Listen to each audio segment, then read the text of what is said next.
दोस्तों, एक हिंदू परिवार से संबंध रखने वाली 30 वर्षीय उमा, जिसने जज के सामने साफ कह दिया कि उसे न सिर्फ 12 वर्षीय उसका बेटा चाहिए और न ही उसका पति चाहिए। उसे चाहिए तो सिर्फ उसका प्रेमी बिलाल चाहिए। और अंततः पति को भी इस बात से एतराज नहीं होता, क्योंकि उसकी पत्नी जब उसके साथ रहना नहीं चाहती तब बेसिक कंडीशन में वह अपने पति के द्वारा भी तलाक के लिए मंजूरी दे दी जाती है। मासूम सा दिखने वाला 12 वर्षीय बेटा जो लगातार अपनी मां के लिए उस कोर्ट परिसर में रोता रहा, लेकिन उसके रोने के बाद भी उसकी मां को इस बात का कोई फर्क नहीं पड़ता और अंततः वह अपने बेटे को नजरअंदाज करके, अपने पति को नजरअंदाज करके, अपने ससुराल को नजरअंदाज करके अपने प्रेमी बिलाल के पास चली जाती है। और वहां जाने के बाद ये दोनों लिव इन रिलेशनशिप में रहने लगते हैं। यहाँ तक तो सब कुछ ठीक था, लेकिन कुछ दिन बाद उसी महिला के साथ उसके प्रेमी के द्वारा जो किया जाता है वह न सिर्फ खौफनाक था बल्कि शर्मनाक और दर्दनाक भी था। अंत उसका इतना ज्यादा खौफनाक होगा, इस बात की परिकल्पना उस उमा ने कभी की ही नहीं होगी। दरअसल उसके तन से उसके धड़ को अलग कर दिया जाता है, पूरे तरीके से उसके सर को उसकी बॉडी से अलग कर दिया जाता है। आज की कहानी के माध्यम से हम ये जानने और समझने की कोशिश करेंगे आखिरकार हिंदू धर्म से ताल्लुक रखने वाली उस महिला के साथ आखिरकार ऐसा क्या हुआ था। दोस्तों, यकीन मानिए जब इस पूरे घटनाक्रम को आप सुनेंगे तो आप भी सोचने पर मजबूर हो जाएंगे किस तरीके से आज के आधुनिक युग में एक्स्ट्रा मैरिटल अफेयर का प्रभाव न सिर्फ उन दोनों के ऊपर बल्कि उन दोनों के घर और परिवार को भी पूरे तरीके से तबाह और बर्बाद कर देता है। मैं चाहता हूं आप थोड़ा सा समय निकालकर इस कहानी को, इस वीडियो को पूरा जरूर देखें। इस घटना की शुरुआत होती है वर्ष 2015 से। 2015 में उमा की शादी जाने से तय हुई थी और शादी के ठीक एक साल बाद यानी 2016 में इन दोनों को एक प्यारा सा लड़का होता है। परिवार में खुशियों का माहौल था। जानी पैसे से खेतीबाड़ी करता और उसी से जो पैसे होते उसी से वह अपना घर परिवार संभालता था, परवरिश करता था घर वालों की। लेकिन शादी के ठीक 5 साल बाद उमा का अफेयर शुरू हो जाता है एक टैक्सी ड्राइवर मोहम्मद बिलाल के साथ। इन दोनों का धर्म बिल्कुल अलग था, लेकिन कहते हैं ना कि प्यार अंधा होता है। अपने घर पर कोई ना कोई बहाना मारकर वह महीने में 3 से 4 बार अपने प्रेमी बिलाल से होटल में मिलने के लिए जाया करती थी। न सिर्फ वह अपने प्रेमी से मिलने जाती थी बल्कि कभी कभी उन दोनों के बीच में संबंध भी बन जाया करते थे। हालांकि जानी को अपने पत्नी उमा के अवैध संबंधों की जानकारी तो पहले से हो चुकी थी, लेकिन वह चाह कर भी कुछ नहीं कर सकता था। और जब वह इस बात का विरोध करता है, कहता है कि तुम अपने प्रेमी से मिलने मत जाओ, इस बात पर उल्टा उमा जानी को ही भला बुरा बोलती थी, उसे गालियां भी देती थी। उसे कहती थी कि मेरी जिंदगी मेरा फैसला, मेरी मर्जी, मैं जो चाहूँ वो कर सकती हूँ। तुम कौन होते हो मुझे रोकने वाले? तुम कौन होते हो मुझे टोकने वाले? मैं कहाँ जा रही हूँ, क्या कर रही हूँ, किसके साथ जा रही हूँ, किसके साथ रह रही हूँ, मैं कब वापस घर आ रही हूँ, इसे तुम्हें कोई लेना देना नहीं होना चाहिए। जब उमा का अपने प्रेमी बिलाल के साथ मिलना जुलना और ज्यादा हो जाता है, फिर यूं कहे अपने पति को वह जलाती है और अपने पति के सामने ही उसके साथ वीडियो कॉल पर बात करती है। अब भला कौन ऐसा पति होगा जो अपने पत्नी के इन हरकतों को आंखों के सामने देख पाएगा। और अंततः इन दोनों के बीच वाद विवाद की स्थिति उत्पन्न हो जाती है और वह लड़की उमा इस बात का फैसला करती है साल 2024 में कि वह अपने पति के साथ नहीं रहना चाहती। इस बात को लेकर वह लड़ाई झगड़ा करना भी शुरू कर देती है और इसके बाद वह एक झूठा मुकदमा अपने पति के ऊपर दर्ज करवाती है। कोर्ट में जब मुकदमा दर्ज करवाती है तो कहती है कि मुझे अपने पति से तलाक लेना है, क्योंकि हमारा पति जो है वो पूरी तरीके से मुझे प्रताड़ित करता है, शराब पीकर घर आता है, मुझे मारता पीटता है। अब आखिरकार बेचारा पति करता तो क्या करता, उसने भी मजबूर होकर तंग आकर अपने पत्नी को तलाक देना ही बेहतर समझा। जज के सामने जब इन दोनों की पेशी हुई तब जज साहब पहले उमा से पूछते हैं कि आखिरकार तुम तलाक लेना क्यों चाहती हो। इस बात पर उसकी पत्नी साफ कहती है कि मैं अपने प्रेमी के पास जाना चाहती हूँ, क्योंकि मैं बिलाल से बहुत ज़्यादा प्यार करती हूँ और मैं हर हाल में बिलाल के साथ ही जीना और मरना चाहूँगी, बिलाल के साथ ही रहना चाहती हूँ। आखिरकार जज साहब उससे पूछते हैं कि तुम्हारा जो बेटा है उस बेटे का हम क्या करें, क्या तुम अपने बेटे को अपने पास रखोगी। इस बात पर वह महिला पूरी तरीके से मना कर देती है और कहती है कि मैं अपने बेटे को अपने पास रखने की जरूरत नहीं समझती। मैं अपने बेटे को अपने पास लेकर जाऊंगी तो उसमें भी मेरे पति की मुझे परछाई नजर आएगी और मैं बिल्कुल नहीं चाहती कि मेरे पति की परछाई भी मेरे साथ रहे। इस बात पर उसका बेटा फूट फूट कर रो रहा था, मम्मा कहकर उसे बुला रहा था, रोकने की कोशिश कर रहा था, लेकिन उस माँ के ऊपर थोड़ा सा भी इस बात का फर्क नहीं पड़ता, प्रभाव नहीं पड़ता। उस मासूम से दिखने वाले बच्चे की चीखें और चिल्लाने की, रोने की आवाज उसे देखकर उसका बिल्कुल भी हृदय परिवर्तन नहीं होता और वह अपने ससुराल को छोड़कर, मायके को छोड़कर, अपने पति को छोड़कर, अपने बच्चे को छोड़कर सीधा प्रेमी के पास चली जाती है और एक किराए का मकान में वह रहने लगती है।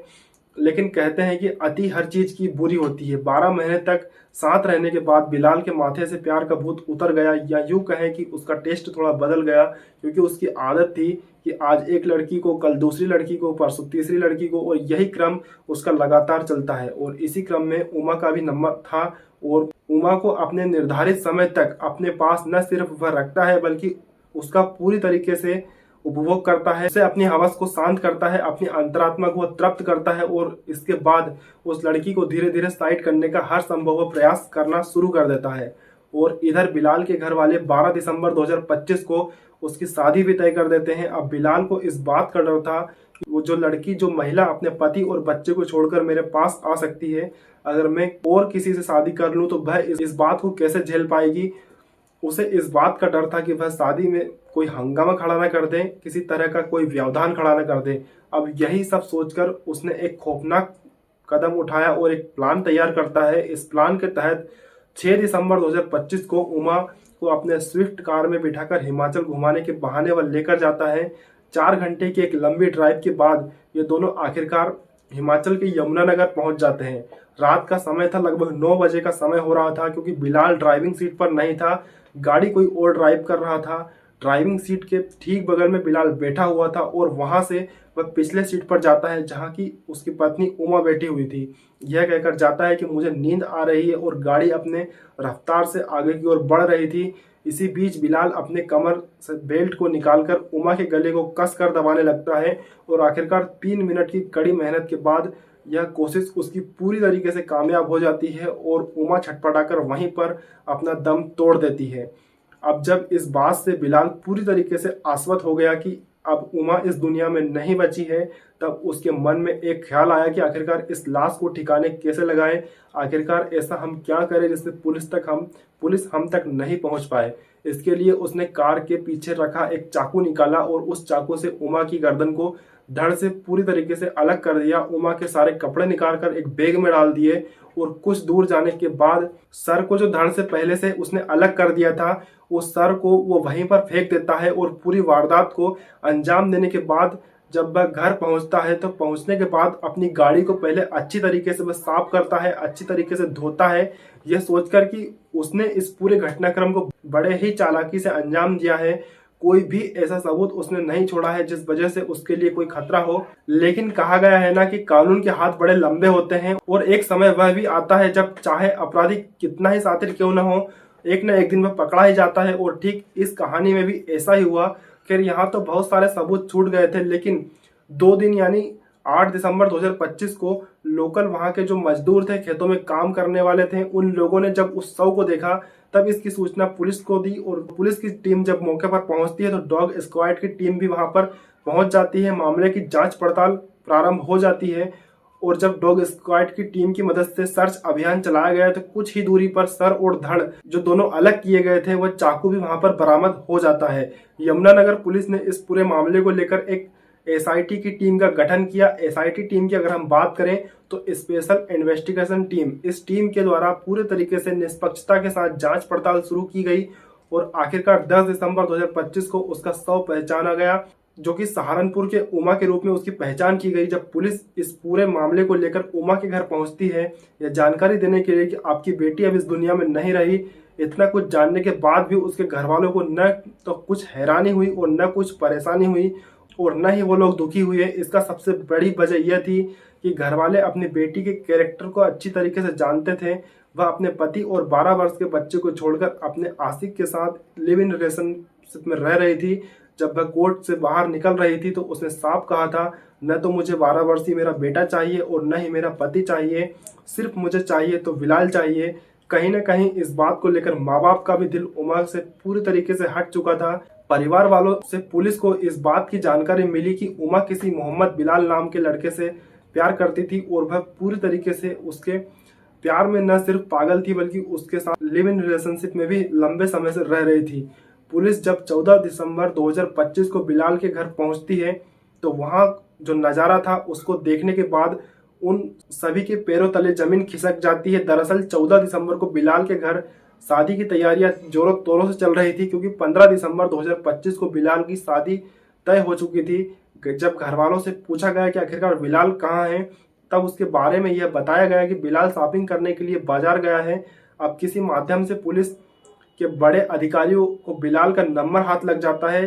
अब उस नंबर को जब ट्रेस किया गया और ट्रेस करने से कुछ ही देर बाद उसी रात को बिलाल की गिरफ्तारी भी हो जाती है। अब गिरफ्तार करने के बाद उसको रिमांड पर लेकर जब पूछताछ की गई तो पहले तो वह इधर उधर की बातें करता रहा। पहले तो वह अपना अपराध स्वीकार नहीं कर रहा था, लेकिन जब पुलिस उसके साथ सख्ती से पेश आती है तब वह आखिरकार अपना जुर्म कबूल कर लेता है और वह कहता है कि जो भी उसने किया वह मजबूरी में आकर किया, क्योंकि जो उमा थी वह हिंदू धर्म से बिलोंग करती थी और जो बिलाल था वह इस्लाम धर्म को मानने वाला था, मतलब यह मुस्लिम था। दोनों का धर्म अलग अलग था। इस बात को लेकर घर वाले बिल्कुल भी तैयार नहीं थे और मैं सिर्फ उमा के साथ टाइम पास कर रहा था, लेकिन कत्ल करना मेरी मजबूरी था, मेरी व्यवस्था थी। मैं मजबूर था, मैं बेबस था, मेरे पास कोई दूसरा ऑप्शन नहीं था, क्योंकि कल यानी 15 दिसंबर को हमारा निकाह होना तय था। अगर इस बात की जानकारी उमा को हो जाती तो वह मेरे पास आकर बड़ा हंगामा खड़ा कर सकती थी।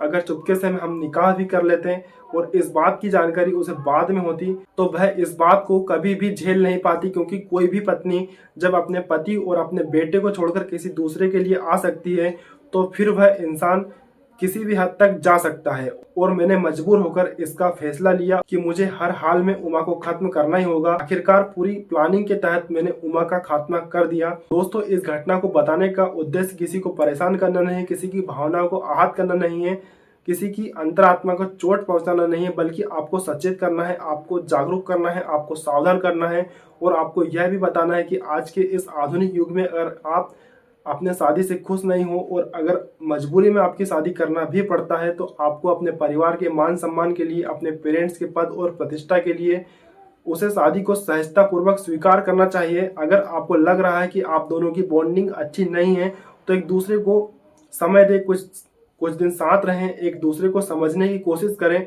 और कहा गया है ना कि जब इंसान जानवरों के साथ रहता है तो जानवरों से भी लगाव हो जाता है, तो इंसान तो आखिरकार इंसान होता है। जब आप अपने रिश्तों को लंबा समय देंगे तो एक समय वह भी आएगा जब आपका बिगड़ा हुआ रिश्ता पुनः वापस अपने ट्रैक पर आ जाएगा। वहां आपको आपके द्वारा लिए गए फैसले पर गर्व होगा, आपके फैसले पर आपके पेरेंट्स भी गर्व करेंगे। बाकी इस पूरे घटनाक्रम को लेकर आप लोग क्या सोचते हैं, अपनी राय निष्पक्षता के साथ कमेंट बॉक्स में जरूर दें।